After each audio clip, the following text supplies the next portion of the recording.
When one bad man does one bad thing, it instantly reflects poorly on the entire male sex. When women do good, it's the biggest news in the world. First female, what have you? First female over here, right? It becomes this big blown up thing. What about when men do good? We do the exact opposite. We ignore it, we minimize it. Girls outnumber boys in university, and they continue to be given first priority for scholarships, even though we've long surpassed the equality.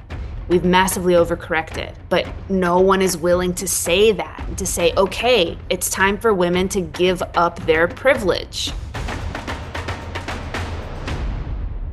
Hey everybody, welcome back to another episode of Ancient Intelligence. You've got your host, Anya Shack here, and today I want to get into a conversation about gamma bias. What is it? Why is it important that you understand it? How has it been affecting relationships between men and women? Why it's one of the culprits in our distrust between men and women. And it really shows us by understanding gamma bias and what's been going on. I have great examples I'm going to share with you guys in this episode, why women have found themselves in these patterns of lacking in accountability. And then also why we have such apathy from men. And so I think there's so much distrust that gets created in that. And so I'm excited to get into it and let's talk about it. Before I jump into gamma bias and all the things about it, I wanted to remind you that my mastermind is live and I'm accepting applications for it. I've already filled 2 spots and it's going to be great. So if you are a man that wants to start 2026 with momentum, clarity, support, accountability, and just really get 2026 kicked off in a big, big way, then apply for True North, my 3-month-long mastermind for men. I can promise you a transformational experience, and it's going to be a very intimate space with a lot of access to me in coaching and feedback and growth and all of the things that I offer my clients. And so if that feels like it is something you want, then go ahead and apply, and I will be looking forward to meeting you. All right, let's get into gamma bias. So I wrote an article a couple days ago, and it really just helped me land what this is and why it matters. So the culture still says, we live in a man's world, the patriarchy. It's insane that it's still part of the mainstream culture that, men are fine and women still need support. It's insane because the truth is the exact opposite, right? And the reason that we have this narrative alive and well in our culture is because of something called gamma bias. And so what gamma bias has done is it's created a lot of entitled women that are not really sure or clear about what's going on the ground. They have no idea about how things actually are for men. And I think that with that, men are just tired of the incongruence between these narratives and what they're actually experiencing day to day. And so I want to get into that here. So Martin Seeger and his team, he's a clinical psychologist, and he coined the term gamma bias. Basically, what gamma bias is it's the tendency to magnify some sex differences and minimize others for ideological reasons, right? Our media and culture has been perpetuating gamma bias for decades and decades, and it's because of this bias that people still believe that men are fine and women need support, as opposed to the other way around. And so to really get gamma bias, we need to understand alpha and beta biases, right? So alpha bias is the tendency to hyper exaggerate sex differences, right? It's like saying men are powerful and women are nurturing only. Okay, maybe that's true in some regards, but it's quite reductive and it misses the nuances, right? Sex differences exist, but they're not absolute. And so that's a bias. Beta bias. It's the tendency to ignore or minimize the differences between men and women. So it implies that research from one sex will apply to the other when we know that's not true. A good example is, organizations or cities spending millions of dollars to get more girls in engineering fields, for example, because it needs to be equal, right? when the reality is girls just aren't as interested in engineering as boys. That's just what it is.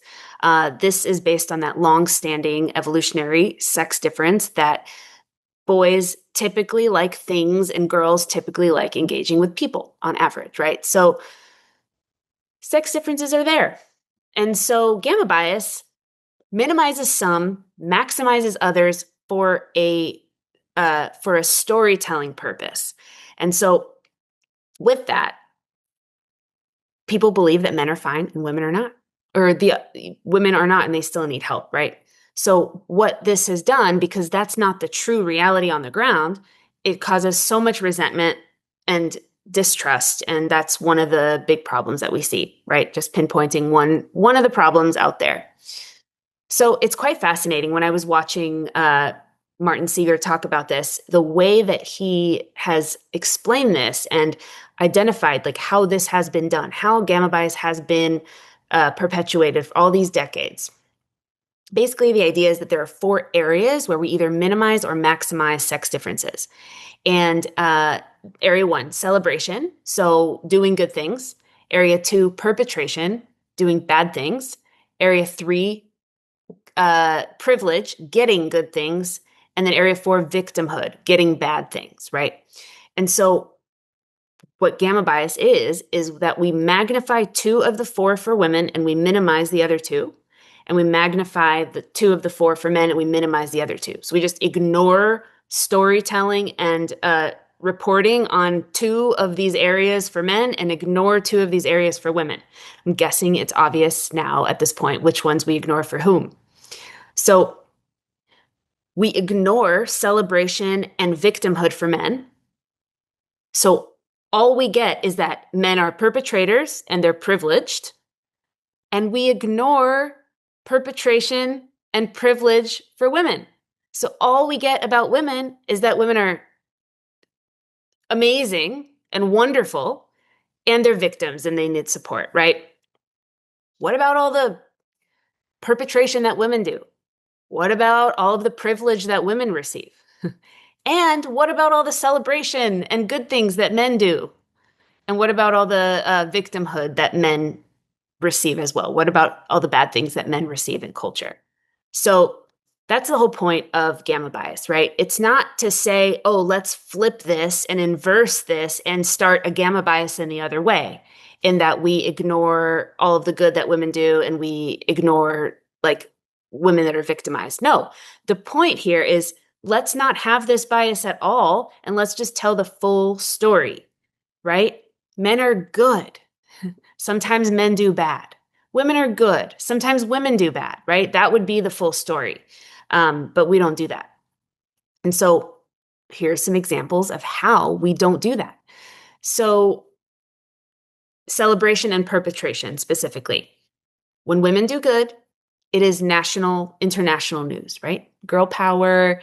We know this. We don't even have to, we don't even need to go into examples, right? Imagine International Women's Day, parades and marches, calls to action, millions in funding. Every organization has tens of women's groups in it. It's just when women do good, it's the biggest news in the world. First female, what have you, first female over here, right? It becomes this big blown up thing. What about when men do good? We do the exact opposite. We ignore it. We minimize it. Typical headlines read, I have an example here in the piece that I wrote. Elderly woman saved from drowning. That is a typical headline, right? Because we don't want to say that a man saved her. Like it's like we're supposed to assume, and unconsciously what this does for people that are not critically thinking every day.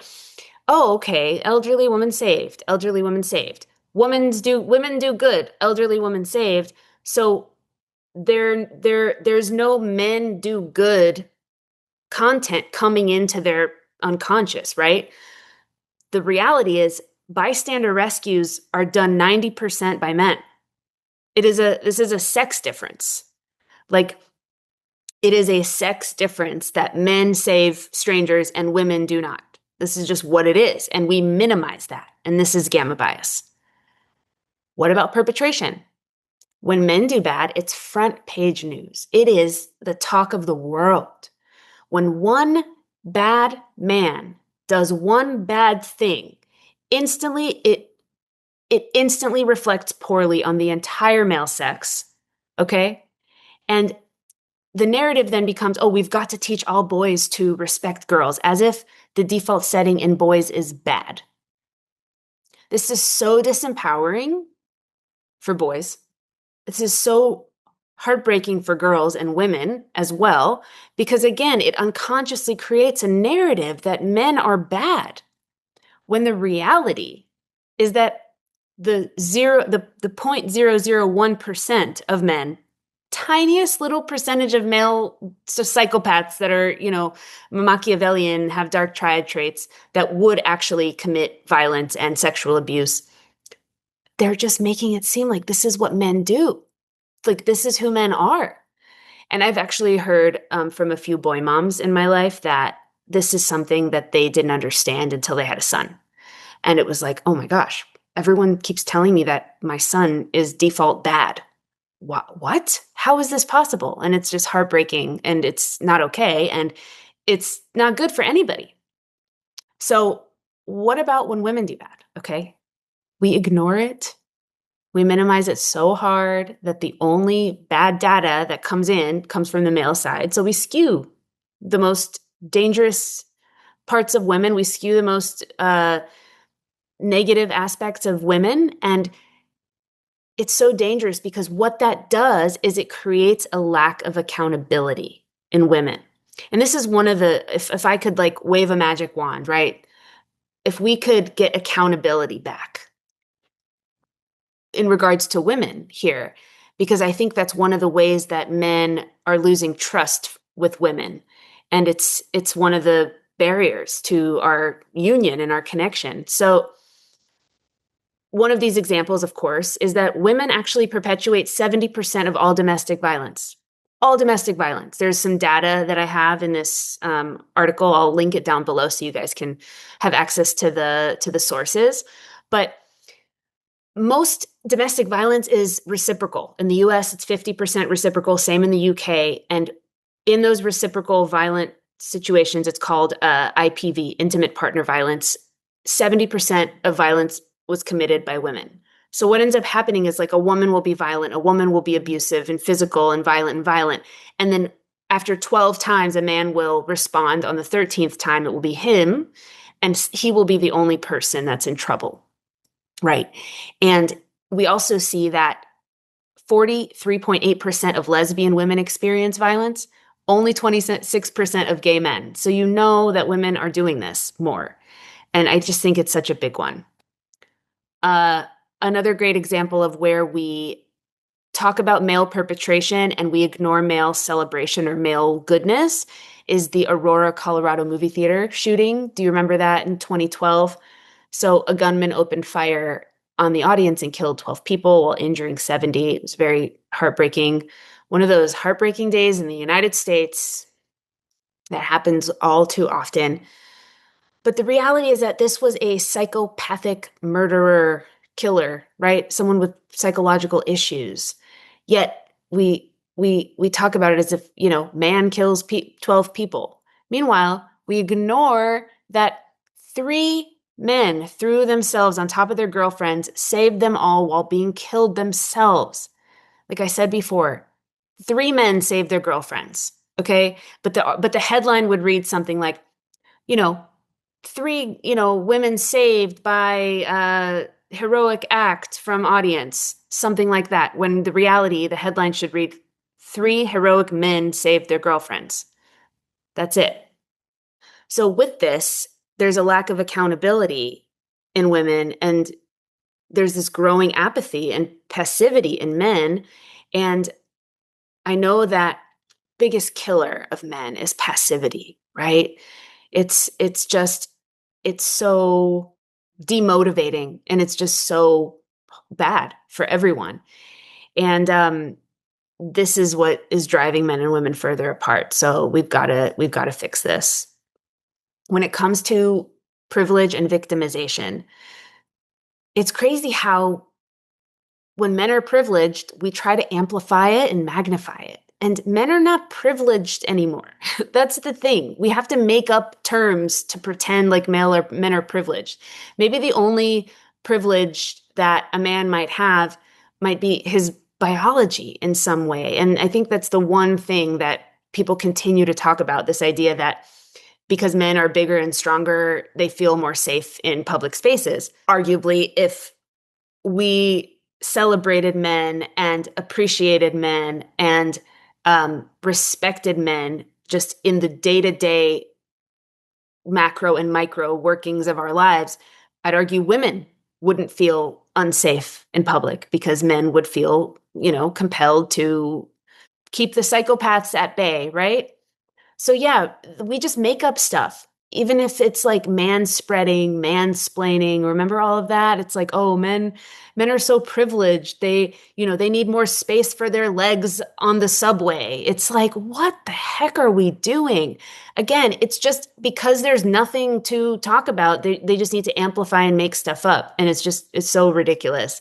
And the other argument is like men are more blunt and directive with their language, and women can't get away with that. And it's just so silly. Like, it's just so silly. What? Yeah, men are more disagreeable and blunt with their language, and it's such an attractive quality, and it's so good for us because they are less compelled to experience groupthink, and they're less compelled to go along to get along to go along to get along, right? That kind of behavior is what gets us into bad positions and bad situations. Men are looking at things logically and rationally. They're asking, does this work? As opposed to, does this feel good? Right? And I just think that's key. So yeah, some of these biological differences between men and women could be viewed in a very positive light, but it's not. But what about when women are privileged? We ignore it. I think one of the great examples, and this is an example I put in my piece, great example of this is that I think I heard this from David Mayfield. He wrote the book, The Relentless War on Masculinity.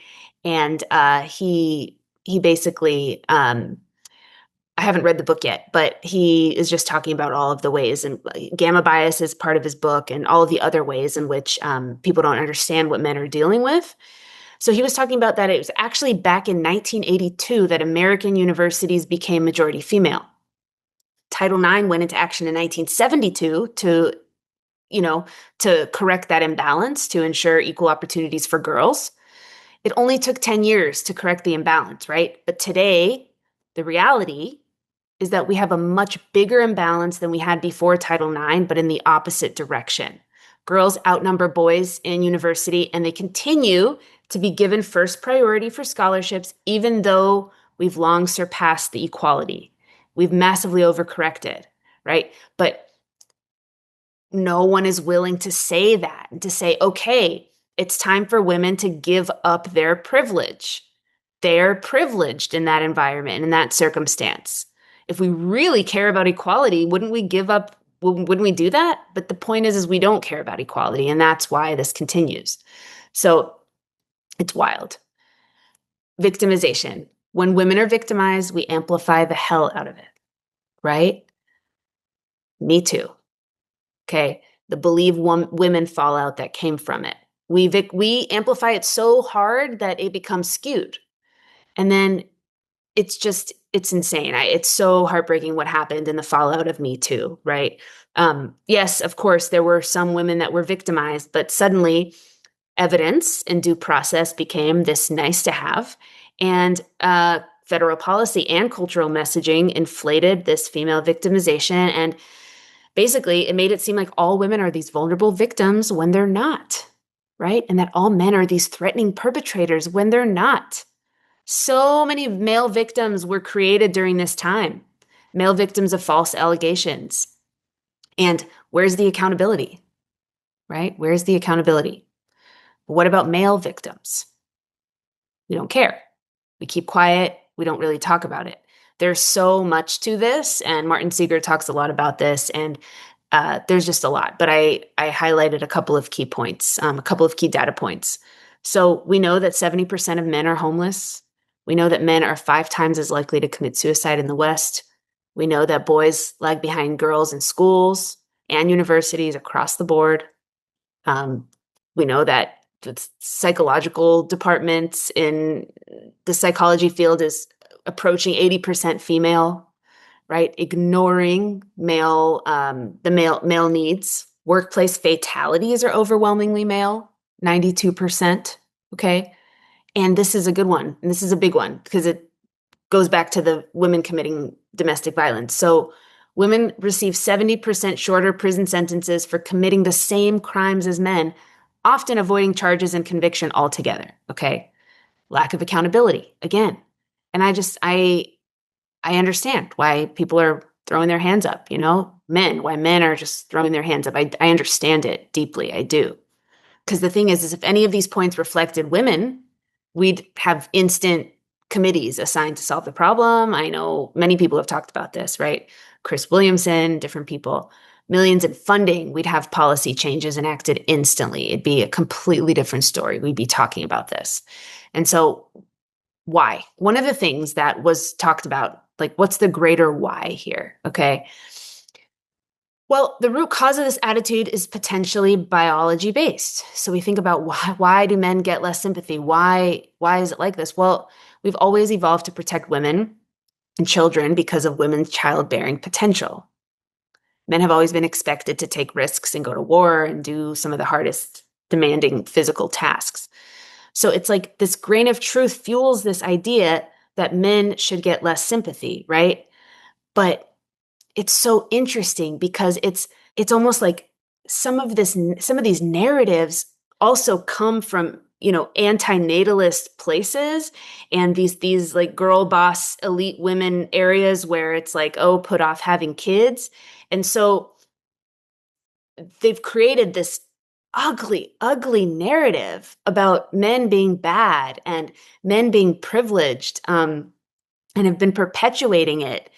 And it's counterintuitive to antinatalist messaging, right? Because if we're really focused on protecting women and children, then wouldn't we, and men are, going to get less sympathy because of that? Wouldn't we be grateful to men? Wouldn't we be appreciating and supporting them and saying, oh my gosh, thank you for all that you do for us. Thank you for all of these jobs that you do. Thank you for keeping society functioning. Thank you for keeping the lights on. Thank you. Thank you.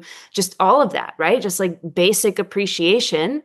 Like I still don't have to sign a draft card if it comes to that, right? But a man does. And so it's just the reality check is so needed. And there's just such delusion in the world of girl boss babes and all of that stuff. And I think that's where men are just like, what is going on here? There are plenty of women that get it and understand and see the discrepancies and see the incongruence. And I'm one of them, and I see it. And I just think it's insane. And so wouldn't it make more sense to celebrate men and support men and make them feel good about life? Wouldn't that be better for everyone? But that's not what they want, right? So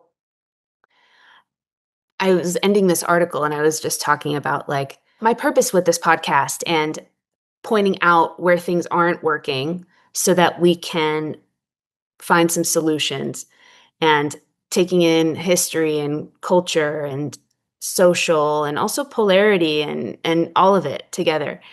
Just really asking these legendary questions. Like this is one of my friends was like, what are your legendary questions? And they're just like, oh, like what would it be like if women had accountability and men we experienced a celebration of men in our culture? What would it be like? And I was just writing about, imagine a world where an average woman sitting in a coffee shop knows that any man that comes up to talk to her is most likely a good guy with good intentions. That's it. And she will be held accountable for her actions and what she communicates with her body language, with her words, with her actions. She will be held accountable. she will be held accountable just in the same way that a man will be held accountable. And there is this opportunity for partnership. Like, what would it be like if we had that? What would it be like if we all were clear that there's a 0.001% chance that anybody out on the street is a psychopath, right? And yeah, it would be amazing. And so the point of this episode is to just point out gamma bias, showcase where it's happening, how it's happening, so that we can start asking the questions, okay, well, where are women perpetrating so that we can hold them accountable? Where are men doing good so that we can celebrate them? We can balance out this skewed, crazy ass narrative that is just doing everyone a disservice and it's pushing men and women apart, right? Where can we support men, right? Where are women super privileged that it's time to take some of those away? Because if you really want to make change, and this is something that I talk about, like with some of my friends and just some of my peers. Okay, so do you really want to tackle a problem? Okay, let's get rid of the gamma bias. Okay, great. So what are you willing to do? What are you willing to give up? And that's a huge conversation that women get to have. That's part of the accountability. Like, what are women willing to give up right now? And that needs to be part of it. I'd say scholarship opportunities, right? Positions of power, just in general, in the name of if equality matters, right? So, yeah, hope that's been interesting and informative. And let me know in the comments what you guys think. Till the next one. I hope you enjoyed this episode, and thanks so much for being here and for your support in this mission that I have to bring men and women closer together with the information that we all need to find more harmony with each other. If you found value, please help me grow the pod, and you can do one of two things. You can either share this episode with a friend, which I would love, or you can write me a review on Apple or Spotify, or you can do both. And finally, if you are looking for transformational coaching, you can book a one-on-one call with me, and it will be my pleasure to support you in this next season of your life. Till the next one, you guys.